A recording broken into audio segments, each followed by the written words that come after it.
ایک تفسیر بیان کیا. اس کے بعد کہا اس آیت کی ایک دوسری تفسیر یہ ہے. پھر تھوڑی دیر کے بعد غوث پاک نے فرمایا اس کی ایک تیسری تفسیر یہ ہے. پھر کہا اس کی ایک چوتھی تفسیر یہ ہے. پھر کہا اس کی ایک پانچویں تفسیر یہ ہے. بیان کرتے جا رہے ہیں یہاں تک کہ 13 تفسیریں ہو گئیں. جو بیٹھے ہوئے تھے وہ آشش کرنے لگے. اس کے بعد اتنا ہی نہیں, آگے بڑھتے گئے.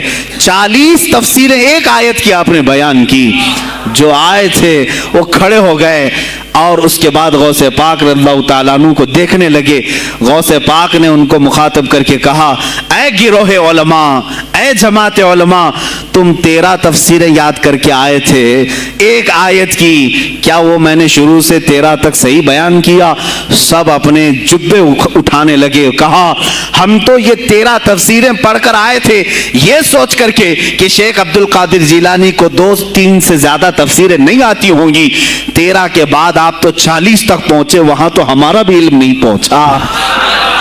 جماعت علماء دنگ رہ گئے اور اس کے بعد توبہ بھی کیا. کہا ہمارے دلوں میں بدگمانی آ گئی تھی, ہم توبہ کرتے ہیں.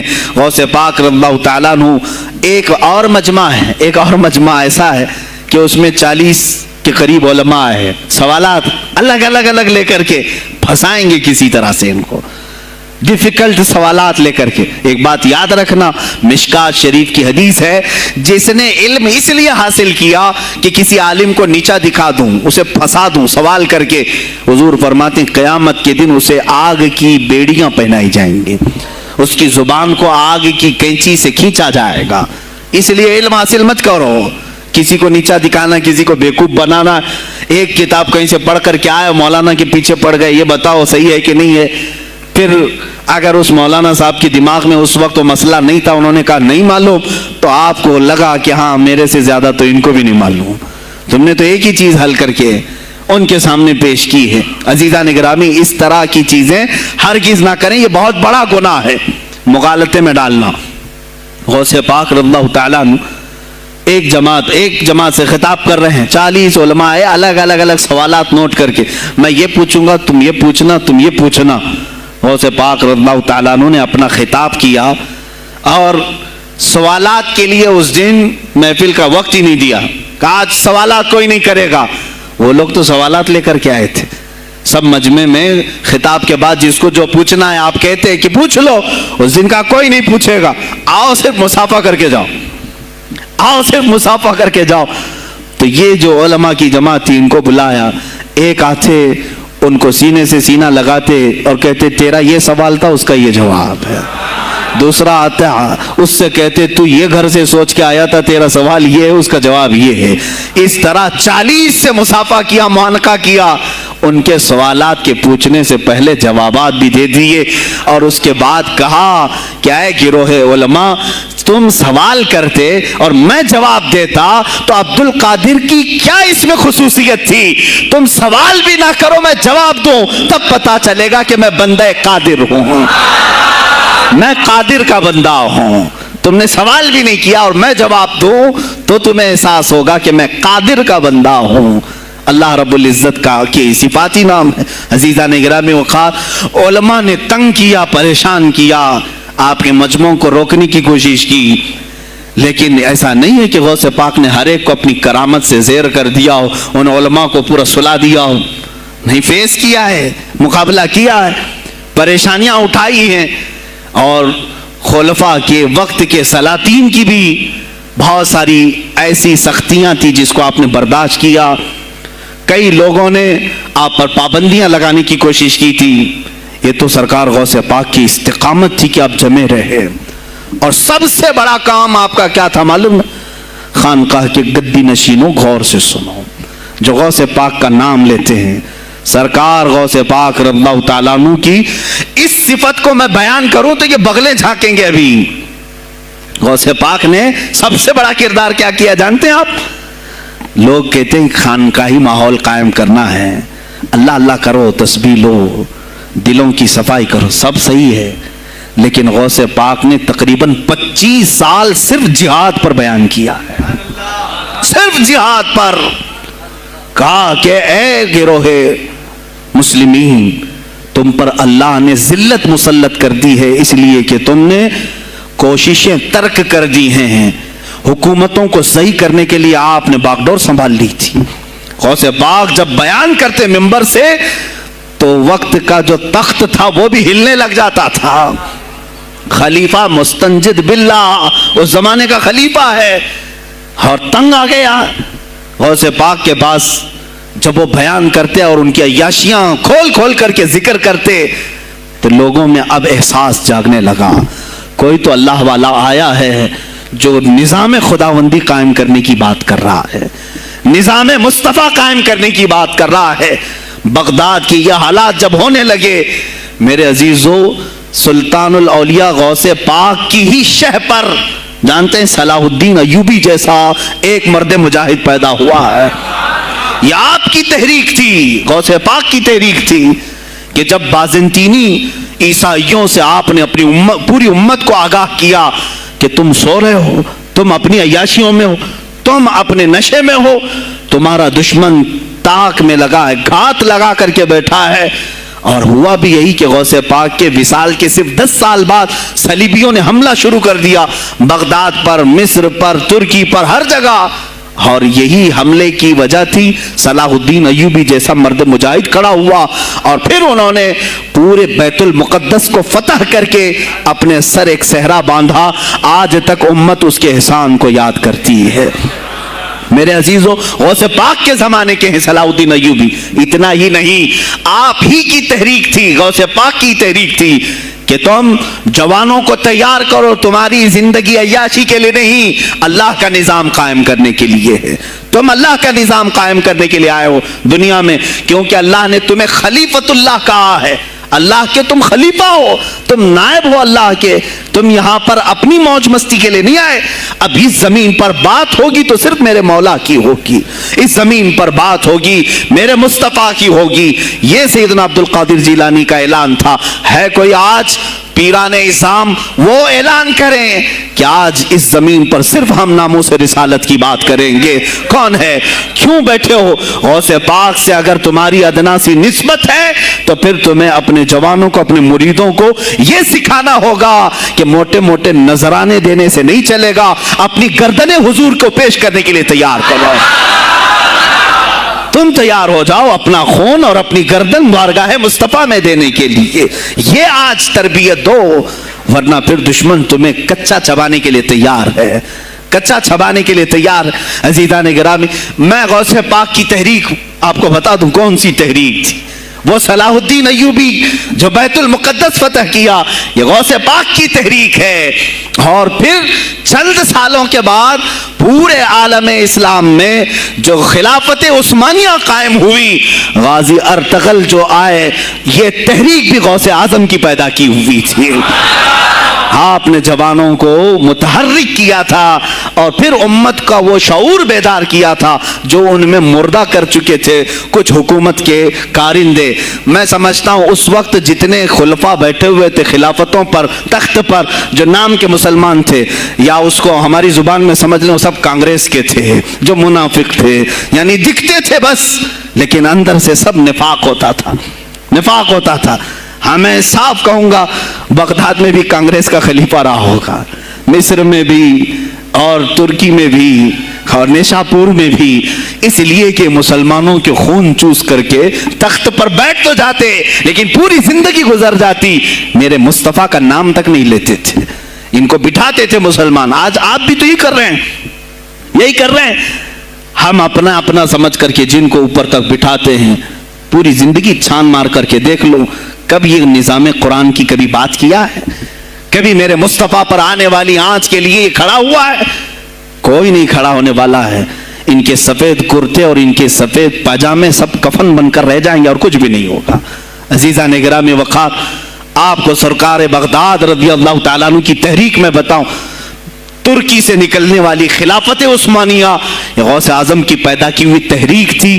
اتنا ہی نہیں, آپ کے آخری زمانے میں سرکار خواجہ غریب نواز معین الدین چشتی رضی اللہ تعالیٰ عنہ کی ملاقات بغداد میں ہوئی.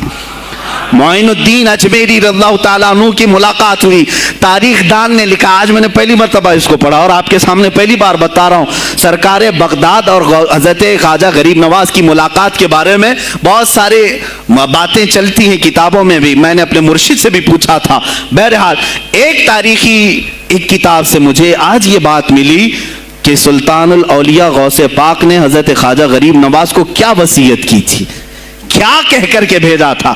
ان کے پاس غوث پاک نے, غریب نواز نے بہت ساری انعامات, اوراد, وظائف, طرق, اجازات سب حاصل کیے, لیکن ہندوستان جب آئے کیا کیا انہوں نے, یہ بھی بتایا گیا کہ غوث پاک کی یہ تحریک تھی. کیا؟ سلطان الہند سرکار غریب نواز نے شہاب الدین غوری کو بلا کر کے ہندوستان میں پرچم اسلام لہرانے کا حکم دیا تھا. یہ تحریک بھی سرکار غریب نواز نے لائی تھی بغداد کے ولی کامل سے. تم کیا سمجھتے ہو یہ اولیاء خالی مسلح لے کر کے گھومتے تھے, یا اولیاء اکرام صرف گدی نشین تھے؟ نہیں میرے عزیزو, یہ حکومت وقت کو آنکھ میں آنکھیں ڈال کر بات کرتے تھے اور پھر نظام مصطفیٰ کی بات للکار کر کے کرتے تھے. آج کے زمانے میں کچھ لوگوں نے اولیاء کو ایسا پیش کیا ہے جیسے وہ درویش ہے, بس جنگل میں رہتے تھے اور کچھ نہیں. نہیں میرے عزیزو, وہ اللہ کے شیر تھے, اللہ کے شیر تھے.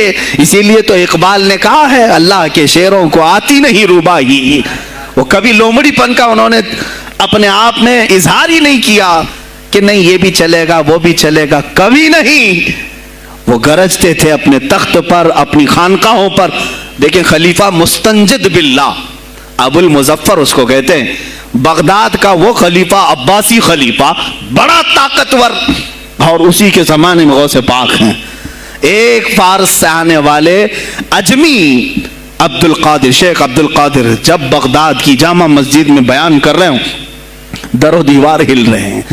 وہ اپنے خلافت کے دربار میں بیٹھا ہے خلیفہ, اچانک بہت زور کی آواز آئی, پورے محل میں گونج گئی.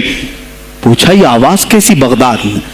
لوگوں نے معلوم کر کے بتایا کہ شیخ عبد القادر جیلانی نے چھینک ماری, ان کے مریدوں نے صرف جواب دیا ہے. ان کو چھینک آئی تھی, جواب میں لوگوں نے یرحمک اللہ کہا, وہ خلیفہ وقت کے محل تک پہنچ گئی آواز. تو اس نے کہا یہ تو پورا ہلا دینے کی بات ہے. ایک بات یاد رکھو میرے عزیزو, آواز ہو سکتا ہے تمہاری مسجد سے باہر جائے نہ جائے, تمہاری آواز کا دار و مدار تمہارے گلے پر نہیں ہے. ایک بار تم پکارو گے, پہنچانا میرے مولا کا کام ہے. اب ہماری آواز کہاں کہاں تک پہنچتی ہے, کس کے ٹائر پھٹتے ہیں, یہ سب بات کی بات ہے. تم پکار کر کے تو دیکھو. اللہ رب العزت کے نام پر عزیزان گرامی وقار مستنجد باللہ آیا اور وہی کیا جو ہر عیاش کرتا ہے. ظاہر سی بات ہے, مولوی صاحب کچھ لے دے کے چھوڑ دو, جان بخش دو, جاؤ کہیں بیٹھو, آپ اللہ اللہ کرو. کہاں یہ حکومت سیاست کی باتوں میں آپ آ گئے؟ چند دنوں پہلے میں نے بھی سیاست کی بات کی تو مجھے بھی ایک مشورہ ایسا ہے کہ آپ کو انٹرسٹ ہے ایم پی بننے کا, ایم ایل اے بننے کا؟ میں نے کہا مجھے انٹرسٹ تو نہیں ہے, لیکن کرسی صاف کرنے کا انٹرسٹ بہت ہے. اس پر جو کچرا ہے اس کو صاف کرنے کا انٹرسٹ بہت ہے. انشاءاللہ العزیز وقت آئے گا وہ صاف ہوں گی بھی.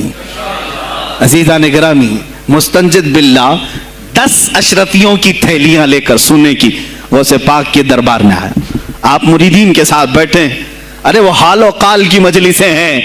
مستنجد باللہ آیا, غوث پاک کی بارگاہ میں کہا کہ حضور آپ قبول کر لیں, نذرانہ ہے. آپ نے کہا تو رکھ لے اپنا نذرانہ, تو اپنے پاس رکھ لے. کہا کہ ہدیہ قبول کرنا سنت ہے, آپ سنت کے خلاف کرتے ہیں.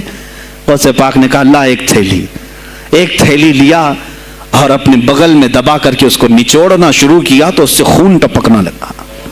خون اتنا ٹپکنے لگا تو حاضرین مجلس دم بخود رہ گئے. خلیفہ مستنجد باللہ بھی دیکھ رہا تھا. غوث پاک نے فرمایا ابھی تو یہ ایک تھیلی ہے, میں 10 کو نچوڑوں گا تو یہ خون تیرے دربار تک پہنچ جائے گا, تیرے دربار تک پہنچ جائے گا. تو مجھے وہ اشرفیاں دینے آیا ہے جو تو نے غریبوں کے مال کو چوس کر کے حاصل کیا, تو مجھے خریدنے کے لیے آیا ہے.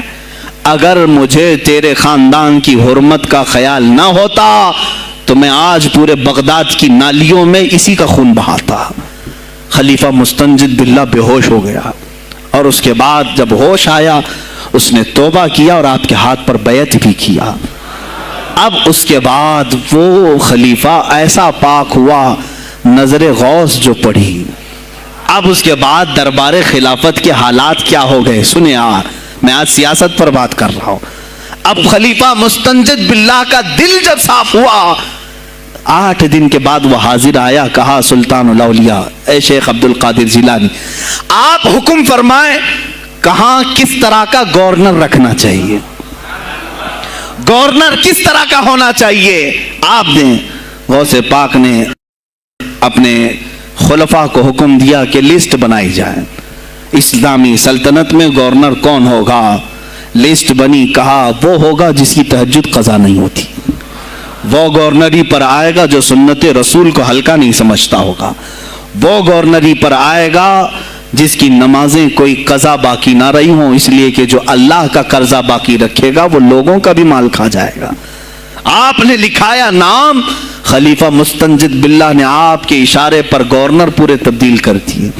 ہر جگہ پر ایسے لوگوں کو رکھا جو سرکار غوث پاک کے یا تو مرید تھے یا خلیفہ تھے یا شاگرد تھے، اور ان کے دلوں میں اللہ کا خوف تھا، اور وہ پورے بغداد اور آس پاس کی سلطنتوں کو سنبھالے ہوئے تھے۔ ایک وقت ایسا آیا کہ وہی چند سال پہلے جو بغداد نشے میں ڈوبا ہوا تھا، 10 سالوں کے بعد لوگ کہنے لگے کہ آج بغداد ایسا لگ رہا ہے جیسے عمر بن خطاب کا زمانہ آ گیا ہو، عمر بن خطاب کا زمانہ آیا ہو۔ تم نے تو غوث پاک کی 11ویں کھائی ہے نا، اصلاح حکومت ان سے نہیں سیکھا، وہ آئے تھے نظام تبدیل کرنے کے لیے۔ آج میں علماء سے بھی یہی کہوں گا، تم حق بات تو پہنچاؤ قوم تک۔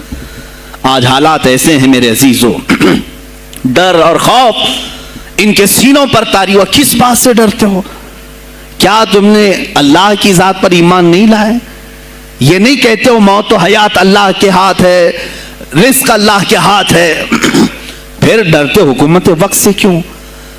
مجھے ابھی چند دنوں پہلے ایک میسج یہ بھی آیا تھا کہ حضرت آپ تو پاکستان کے علامہ خادم حسین کی تعزیت پر بیان کر رہے ہو، آپ دیکھ نہیں رہے یہاں کا ماحول کیسا ہے؟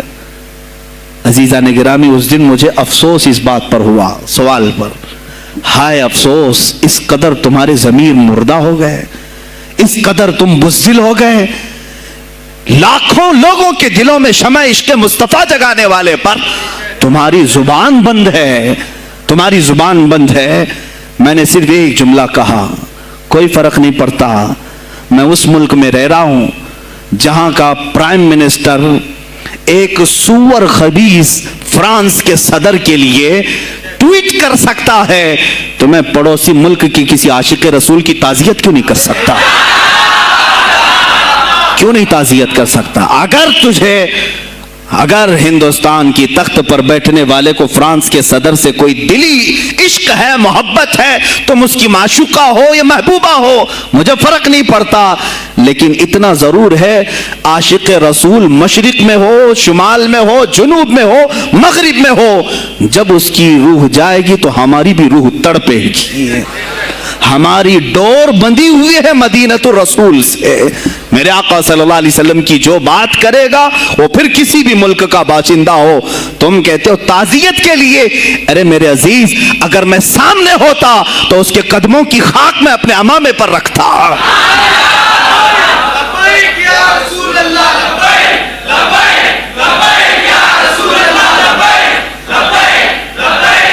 عزیزان گرامی وقار، یہ بہت خاموشی ہم نے اختیار کی، بہت خاموشی، کوئی بات نہیں۔ تم دیکھو گے حالات خراب ہونے کی جو شکایات آج کر رہے ہیں علماء، تم سب کے سب جاؤ گے۔ مجھے ابھی بچوں نے بتایا کوئی کانگریس کے لیڈر کا انتقال ہو گیا تو پیر صاحب تعزیت کے لیے باہر کھڑے ہو گئے، باہر آ گئے، ہم ان کی تعزیت کرتے ہیں۔ ڈوب مرو چلو بھر پانی میں، تمہاری گدی پہ ہی مر جاؤ۔